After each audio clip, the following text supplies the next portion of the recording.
Shalom and welcome to this video presentation about the Shavi Shel Pesach. The Bet Levi asks a question. We have celebrated the Exodus of Egypt. What is it now about the seventh day of Passover when we, in the Kiddush, are going to recite Zecher L'Tziat Mitzrayim, remembrance for the Exodus of Egypt? We also mention actually every single day, we say, Mi Mitzrayim Ge'altanu, you have freed us from Egypt.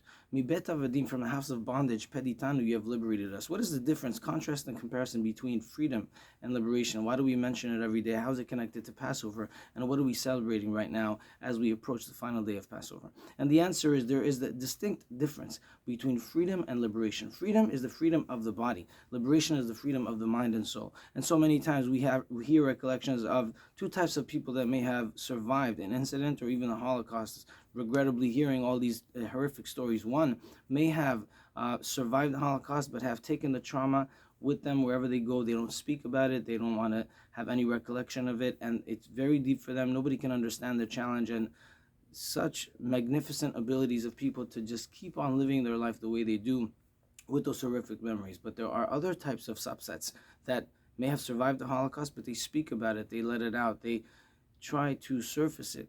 Nobody understands what within the psyche of one would allow them to behave in such a way as opposed to the other way, but that's really the reality and that's really the presentation that we see. However, what is the difference between them?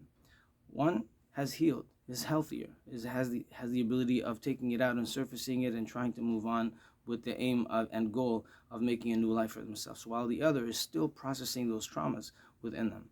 In the halachot of Pesach, it says, Kol hamarbeh, as much as you l'saper b'tziat Mitzrayim, make an effort to retell the story of the Exodus of Egypt, the better it is. Why?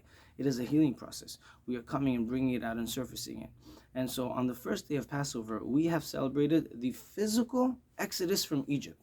On the seventh day of Passover, we are celebrating the ultimate, deeper, spiritual, emotional, cognitive liberation from all the remnants that have stayed within the national pain and memory that we have had embedded within us. And so on the seventh day of Passover, we're approaching the ocean. Pharaoh is behind us. They're coming with only 600 soldiers.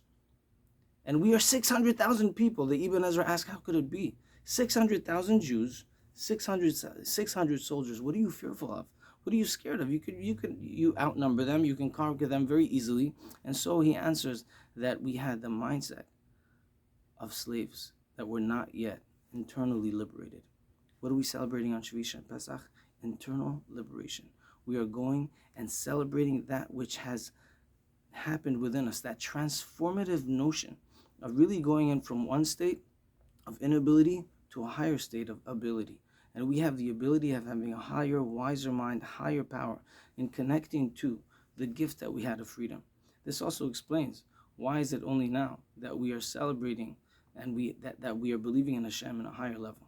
And that is because we see that Geula, that everything we need, all our redemption is right there in front of us. We are ultimately free. And so that's why many of the Chachamim, the rabbis, have noted this holiday to be a holiday of high, very prime and prestige abilities for prayer, for hearkening to our needs, for connecting with Tehillim, with Tefillah, for coming to synagogue, for really gaining a lot of spiritual blessings on the seventh day of Passover. And so this is what we're celebrating. This is what I'd like to wish you all.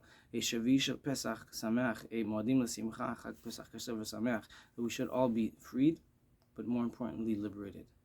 Shalom.